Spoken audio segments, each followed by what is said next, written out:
Y al ser literatura importa la forma, importa la manera en que está contado.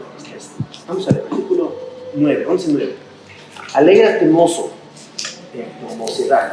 ¿No? Es una palabra que ya no se usa mucho, pero afortunadamente, gracias a ese grupo musical que todavía sigue por ahí dando tumbos, pues todavía se usa la palabra mocedad, mocedades, ¿no? Todavía. La gente ya no lo asocia con la primera, de mozo, joven. Y además mozo en México también es como sirviente, siervo, y no se usa para joven. Pero mozo es joven, ¿sí? En mocedad, en juventud. Mocedad es sinónimo de juventud. Y pásalo bien en los días de tu juventud. Mocedad aquí, las otras versiones dicen adolescencia. ¿Sí? Alégrate en tu adolescencia y pásalo bien en los días de tu juventud.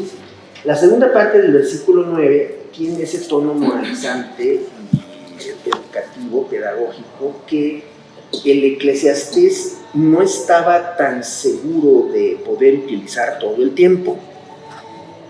Dado que sus discípulos del Eclesiastés eran sobre todo personas mayores, principalmente, cuando se baja algunos escalones para poder dirigirse a la juventud al final del libro, que ya vamos a terminar, de hecho, ahora que llegamos hasta el versículo 8 del capítulo 12, propiamente allí termina el libro. El epílogo son los versículos 9 al 14 del capítulo 12, ese es el epílogo. Y hay una teoría muy interesante que tiene que ver con el hecho de que es probable que el epílogo haya sido agregado o muy manipulado posteriormente a su escritura original. ¿Por qué? Porque se necesitaba que pudiera haber una especie de filtro para que el texto fuera más digerible, fuera más comprensible. Y no de por sí nos causa los problemas que ya sabemos, de por sí. Y ya en el cierre tenía que ser como más pedagógico, como más didáctico, como más dirigido a una población, vamos a decir, concreta. Es la juventud. Lo es, pero no lo es a la manera de los proverbios. No lo es a la manera de los proverbios. La diferencia con proverbios, que hay muchas, es que proverbios es un libro muy fragmentario. Uno toma un proverbio suelto y de ahí puede decir miles de cosas, solito. Hay porciones que sí son pasajes completos, pero hay otras que no. Entonces, acá lo que tenemos, como bien dice nuestro comentario, es que este cierre nos va a mostrar, sobre todo cuando dice al final, que en la segunda parte del primer párrafo, en la última página de su enseñanza, hay un poema lleno de ternura. El Eclesiastés, usando la ternura, sí, y recurre a ese tono expresivo, con todo y que sigue manejando su misma línea, recurre a ese tono expresivo para que, mediante esa sonrisa con la que se asoma la amargura, decía André Baruch, es posible dar la orientación que él deseaba, como la deseaba dar. Por eso los versículos 1 hasta cuando viene toda la descripción de lo que va a pasar con la persona, comparando a la persona con lo que sucede en el invierno, pero al mismo tiempo sugieren algunos otros que hay una crítica también política en el capítulo 5. Hay también un elemento político en el capítulo 12, ¿sí? Pero bueno, dice aquí el cuarto párrafo. En nuestro texto, el recuerdo se refiere a los días sombríos, a los días venideros, es decir, a la vejez y a la muerte. Para Kohelet, antes de la muerte o del Seol evocado por Job, son los días de la vejez y de la ancianidad los que hacen experimentar las sombras y la oscuridad. El porvenir está tapado, está bloqueado, está cubierto, por supuesto, es Hebel, es vanidad, es el absurdo. No hemos aquí discutido o desarrollado suficientemente qué tanto somos capaces de aceptar el concepto mismo de absurdo. ¿Por qué? Porque el absurdo nos remitiría, y el Eclesiastés lo dice varias veces, el absurdo nos remitiría a decir que la vida no tiene sentido. Y si hay algo que no nos gusta, los creyentes es que nos digan eso.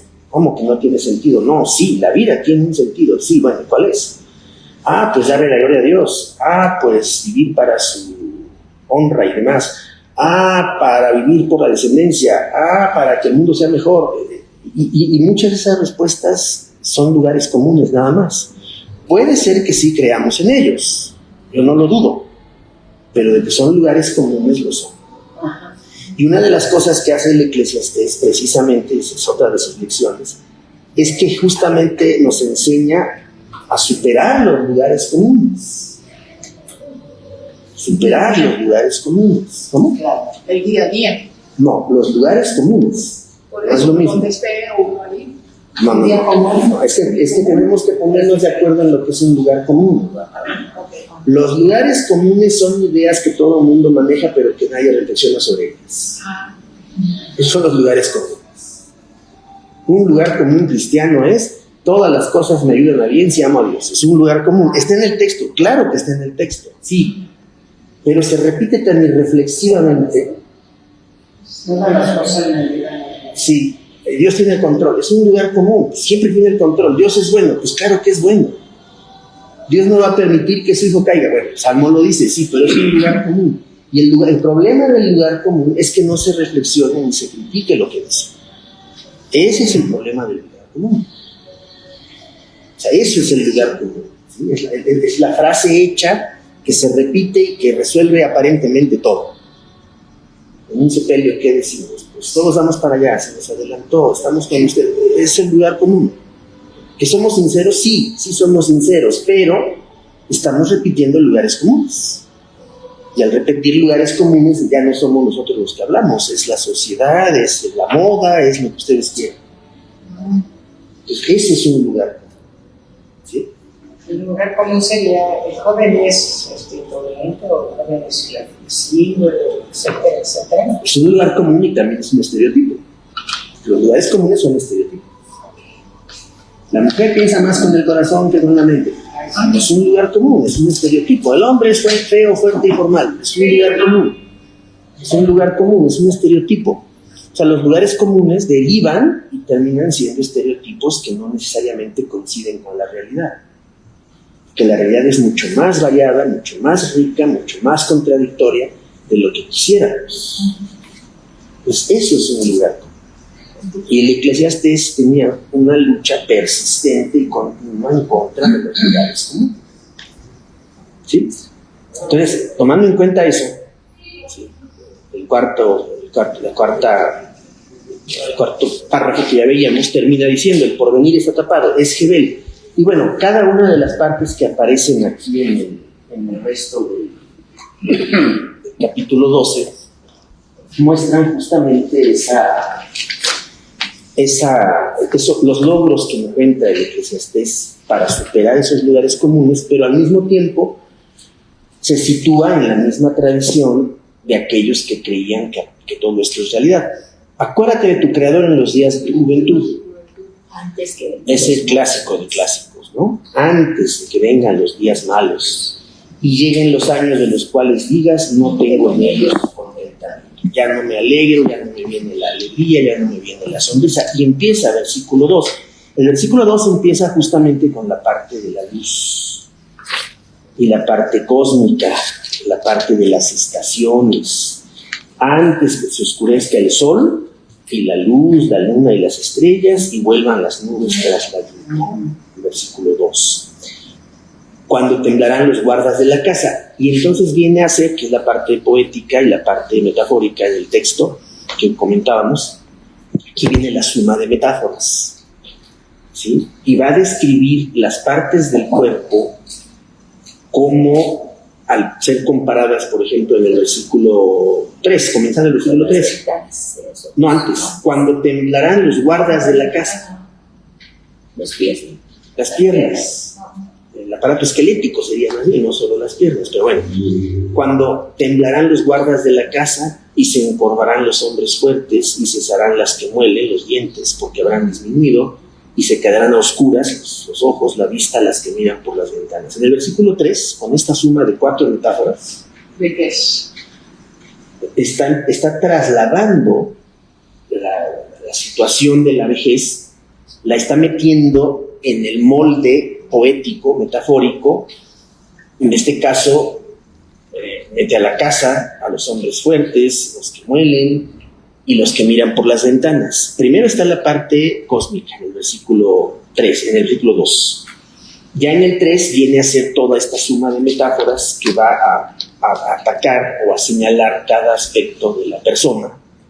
Antropológicamente hablando, cada persona está constituida por todo lo que va diciendo y cada una de las partes. Aquí tengo yo, en esta Biblia que traje hoy, viene una cadena aquí de citas en todo el versículo, sobre todo en el 4. En el 4 hay una cadena de referencias que tiene que ver con cada una de las partes del cuerpo que se van viendo disminuidas. Las piernas, el cuerpo, las muelas, los ojos. En el versículo 4, las puertas de afuera, se supone que son los oídos. Se apagará el ruido del molino, esa ya es más difícil. Y ahí termina el ruido del molino. Aquí lo menciona, ya no tiene que ver necesariamente con una parte del cuerpo, sino que ya no se va a escuchar bien. Se levantará a la voz del ave y todas las hijas del canto serán abatidas. En el versículo 4. En el 5, las alturas causarán vértigo y habrá sustos en el camino, al no caminar bien, al no ver bien, en fin. Mientras florecerá el almendro. Entonces, hay como 3 niveles metafóricos en esta construcción de la alegoría. Para quienes llegaron después, decíamos hace un momento, en la poesía bíblica se manejan cuando menos 4 niveles para poder expresar simbólicamente lo que se desea expresar. En primer lugar está la comparación. Comparación, que es la parte más básica. El Señor va a venir como ladrón en la noche. Y lo decíamos y lo repetimos. ¿A quién se le ocurre comparar la segunda venida del Hijo de Dios con la llegada de un ladrón en la noche? Pues al propio Señor se le ocurrió. Y Él lo dice así, ¿no? Yo vendré, el Hijo del Hombre vendrá de nuevo como ladrón en la noche. Eso es una comparación. Pero luego la comparación deviene en metáfora. Y en la metáfora hay una circulación entre la naturaleza de las cosas. Se cambia la naturaleza de las cosas, ¿no? Lo que decíamos, los famosos cabellos de oro. ¿Sí? Los cabellos no pueden ser de oro, se parecen, ¿no? Pero el poeta dice cabellos de oro. Cabellos de oro, no dice tus cabellos color amarillo, ya, no, o color dorado, no. Cabellos de oro. Entonces, eso es una metáfora. Todo lo que se asocia, pero eso es parte de la asociación. Esto es una alegoría, capítulo 12, porque se están sumando metáforas. Es una suma de metáforas. Se oscurece el sol, tiemblan los guardas de la casa, se encorvan los hombres fuertes, cesarán las que muelen, las puertas de afuera se cerrarán, etc. Y termina hasta el versículo 5. Es una cadena, es un bombardeo de metáforas. Hay que ver, por ejemplo, el versículo 5. El versículo 5 entra a podríamos decir que es como un tercer nivel. El primer nivel es el cósmico. El versículo 2. El segundo nivel, versículos 3 y 4, es la parte, vamos a decir, antropológica, antropocéntrica incluso, que tiene que ver con las partes del cuerpo, con los sentidos, con aquellas características que muestran la decadencia de la persona, decadencia biológica normal, digamos, ¿no? Por la vejez, por la pérdida del oído, de la vista, de la fortaleza, de la fuerza, en fin, todo. Es la parte antropológica y es antropocéntrica también, porque se centra en el ser humano. La última parte, que también tiene que ver con el ser humano, esa parte ya es escatológica. ¿Por qué? Porque dice, aparte de que dice, el deseo se perderá porque el hombre va a su morada eterna. Aquí en la otra traducción que traemos, ese versículo 5 tiene una muy buena forma de expresión, porque dice que el ser humano va a la casa de la eternidad. Cuando se teman las cuestas y cause pavor el camino, cuando florezca el almendro, la cebolla albarrana se haga pesada y la alcaparra no haga su efecto, mientras el hombre va hacia su casa de eternidad. y las plañideras andorrean ya por la calle. Es una traducción muy, muy diferente, pero que además muestra, por ejemplo, hay una alusión a las canas también, porque se habló del pelo negro en las páginas, en los versos anteriores, se habló del cabello negro, aquí ya se habla de las canas tal cual, ¿no? Pero este versículo 5, entonces, al final tiene un aspecto escatológico, porque el hombre va a su morada eterna, y esta otra traducción dice, y los endechadores circularán por las calles. Los endechadores son los lamentadores, los que se lamentaban. Incluso la endecha también era un género literario distinto. O sea, no era lamentarse por lamentarse nada más. Cuando se escribe el libro de las lamentaciones es una gran endecha. El libro de las lamentaciones, ¿no? Lamentación es sinónimo de endecha, es lo mismo. Pero aquí están los endechadores, entonces esa palabra ya no se usa en la actualidad. Dígame. Percibo yo que de estos 4 pasos que tú dijiste, la comparación, la parábola, la alegoría y las metáforas, independientemente de su definición que tú la has dado ya, literaria y definición, pero tenían todas un solo objetivo. El objetivo, o todas tienen un solo objetivo. Así lo percibo yo. El objetivo es de enseñarnos, de darnos un mensaje, independientemente que no la pueda yo clasificar adecuadamente, si es una parábola, una metáfora, una alegoría. Su objetivo final de todos es la misma. ¿Por qué habría de utilizarse diferentes tipos? ¿Es para mayor claridad o es para que le llegue a mayor número de personalidades que lo perciben de forma distinta? ¿Me expliqué? Sí, sí, se explicó, hermano. Efectivamente, por eso yo subrayaba la parte estética, porque es la que más abandonada tenemos en nuestra visión, en nuestra lectura de la Biblia, ¿no? Decía fue uno de los grandes teólogos del siglo pasado, católico, Karl Rahner. Él tuvo una vez un alumno en sus clases en Alemania, tuvo un alumno que era un sacerdote español, estudió teología, se fue de España a Alemania a estudiar, estudió con él y todo, y este profesor sabía que su alumno escribía poesía, siendo sacerdote. Se regresa este poeta sacerdote a su país, y cuando va a publicar su primer libro de poesía, se acuerda de su gran maestro, Karl Rahner, en Alemania, y le dice, por favor, usted escriban el prólogo de mí. Y Rahner acepta, le manda el libro, se lo tuvo que mandar traducido al alemán para que lo entendiera obviamente, y le ha escrito un prólogo que se convirtió en una de las más importantes afirmaciones acerca de qué debe representar la palabra poética para los creyentes en Jesucristo. El texto que se llama La palabra poética y el cristiano. Y Rahner dice ahí, le hace el prólogo a su discípulo, antiguo alumno, dice: la lectura de poesía, o la capacidad que uno tenga para leer poesía, o literatura en general, pero específicamente la poesía le sirve al cristiano, al creyente, para afinar su corazón para escuchar la palabra de Dios, como un instrumento. Es decir, la capacidad estética que uno tenga para percibir aspectos bellos, afirmaciones bien trabajadas, justo lo que usted está diciendo. O sea, esa diferencia expresiva, ¿por qué tuvo que usarse para esto la parábola, para esto el verso, para esto la prosa, para esto la parábola o la otra de los animales, la fábula?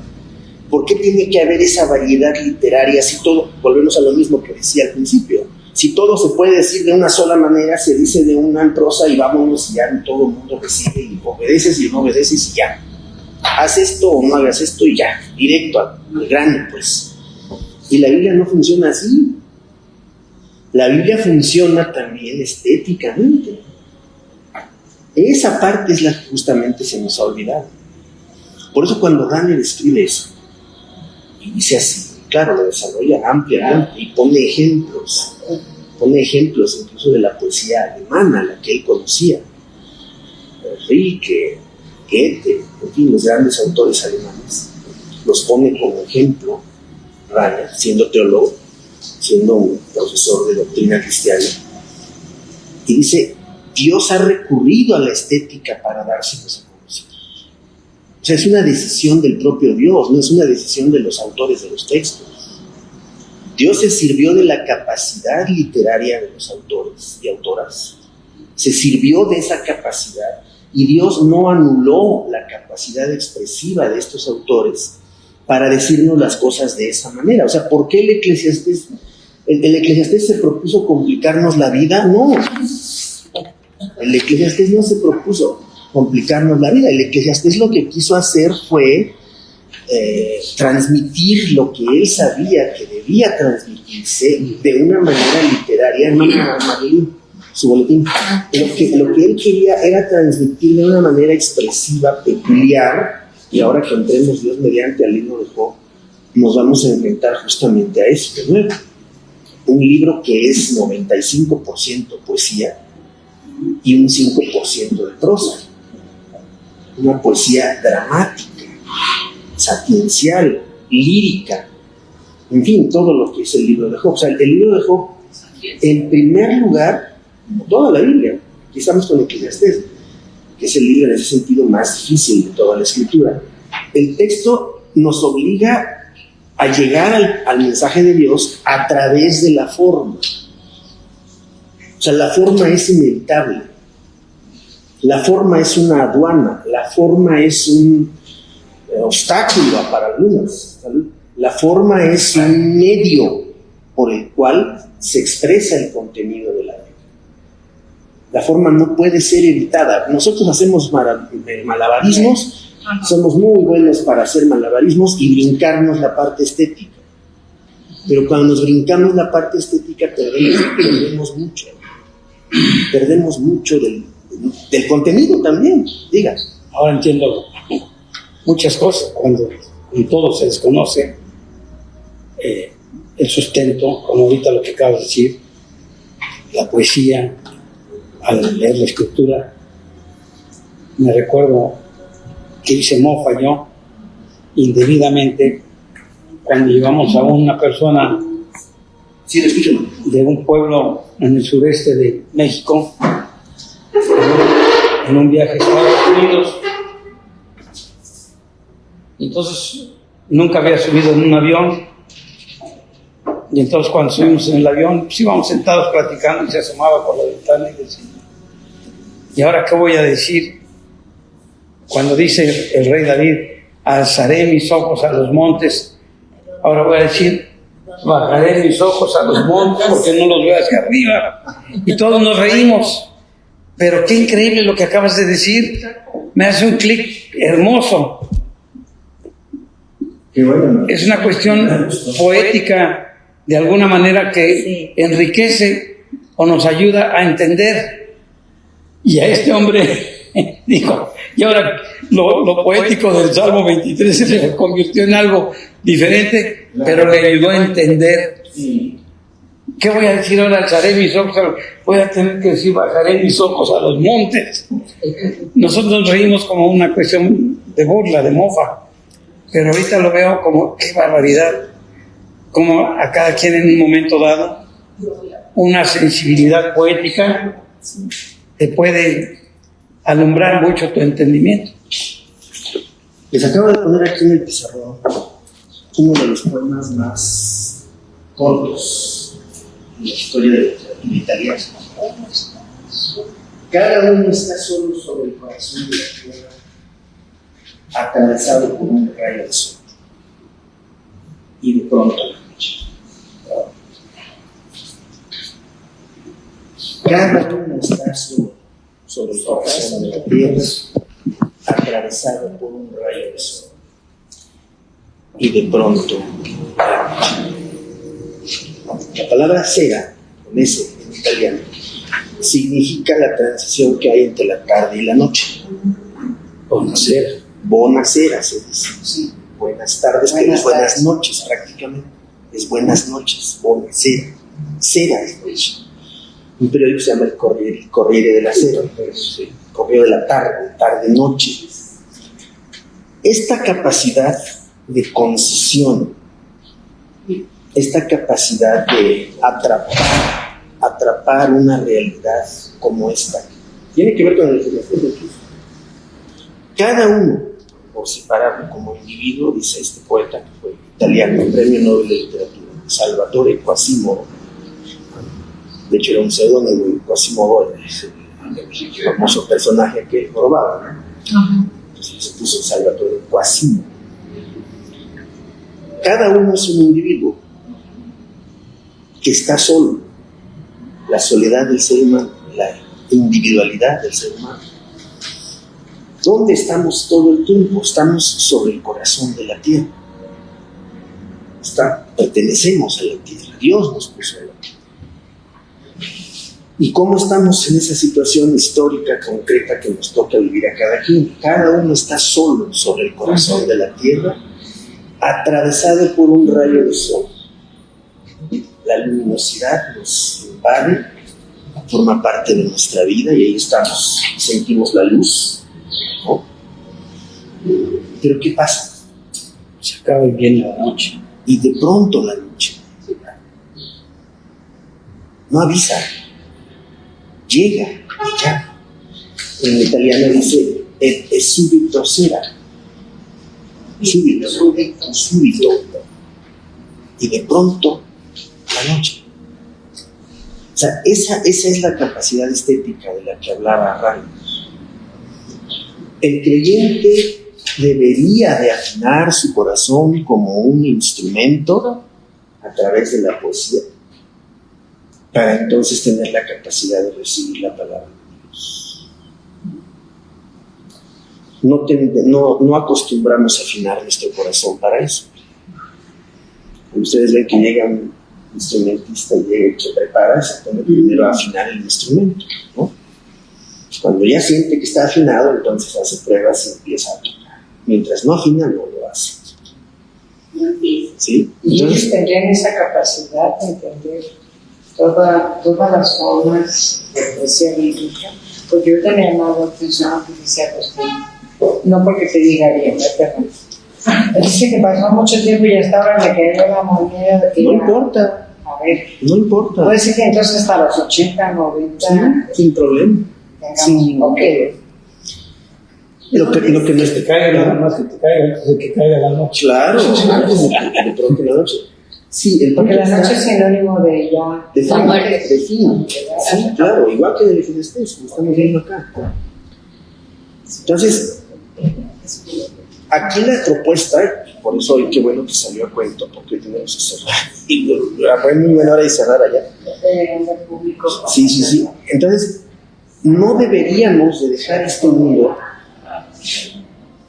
No deberíamos de dejar este mundo sin practicar o experimentar el abordaje estético de la palabra de Dios. No deberíamos dejar este mundo. Hemos perdido mucho por eso. Y no se trata de aprender hebreo, griego, no se trata de eso, no. Se trata de que uno lea traducciones como esta. Esto es una traducción en italiano. En italiano está mejor dicho, porque esta es una traducción. Pero aún así, la traducción que tenemos de Salvatore Quasimodo, ustedes me dirán si les llega o no les llega al corazón. Y vean, son 3 versos. De hecho son 2 versos, pero aquí son 3. Y otros poetas italianos escribieron poemas de 2 palabras. 2 palabras. 2. En italiano son 2, en español son 4. Pero aún así son muy pocas. O sea, la capacidad, la concisión para decirlas. Ya casi tenemos que terminar, pero debemos llegar justamente acá, al versículos 6 y 7 sobre todo, para cerrar esta parte. De hecho, ese tema queda ahí como pendiente, pero es un tema muy amplio, muy vasto. Tenemos que, por ejemplo, si estamos sugiriendo eso, tendríamos que poner más ejemplos para percibir todo ello. Por ejemplo, lo menciono porque no lo vamos a poder ver ahora, quizá en algún momento lo veamos.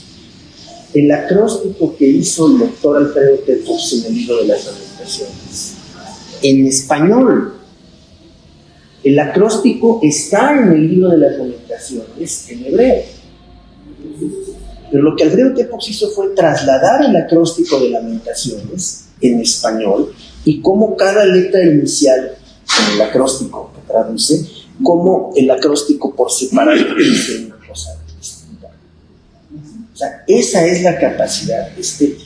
Entonces tendríamos que plantearnos hoy, además de la lectura espiritual de la Biblia, la lectura estética de la Biblia, que ya de por sí es espiritual también.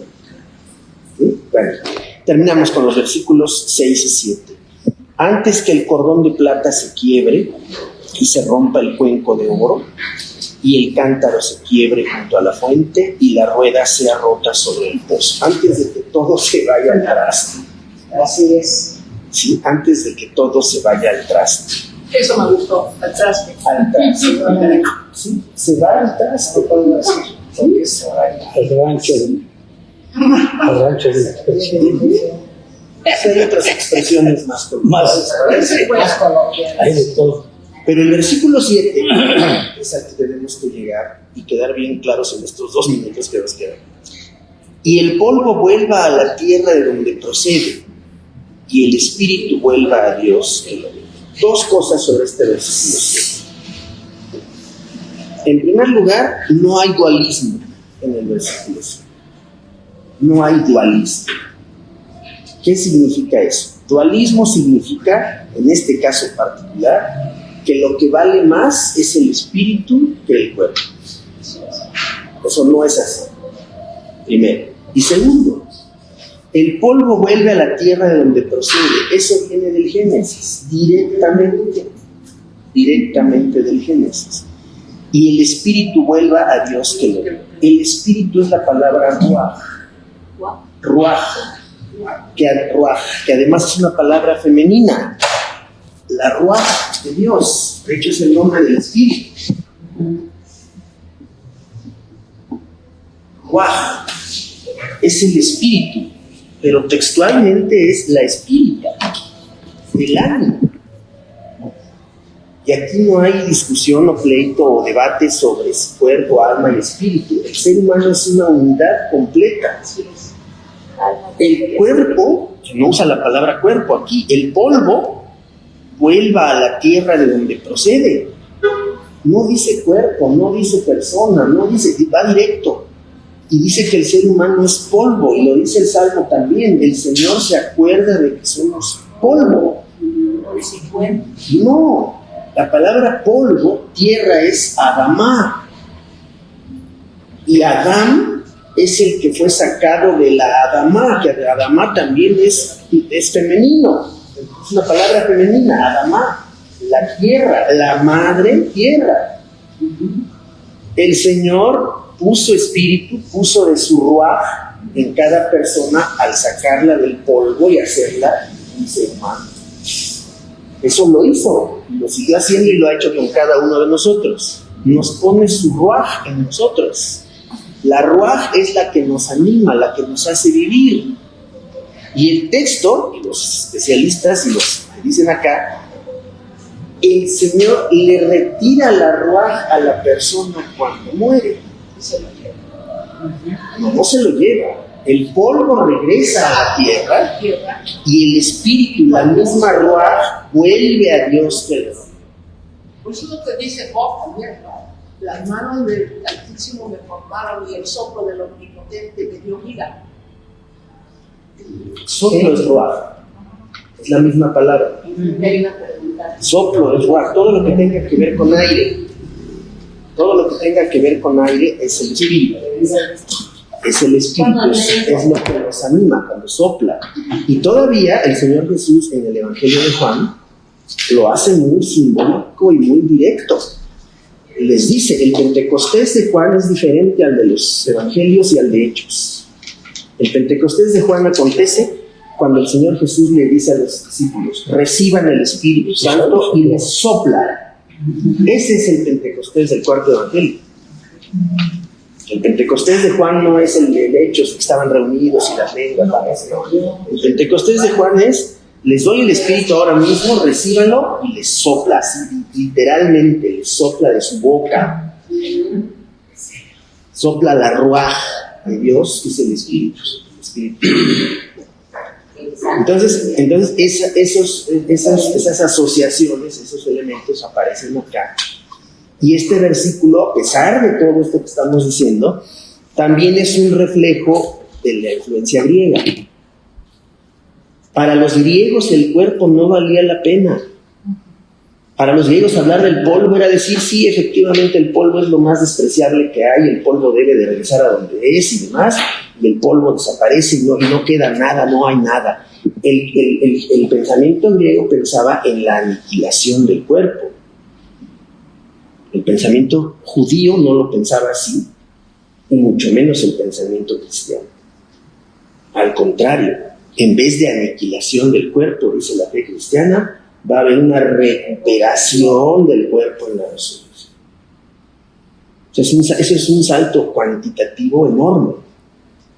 Por eso nuestra lectura de este versículo 7 de Eclesiastés 12 siempre ha sido muy sesgada y está muy influida por el pensamiento griego.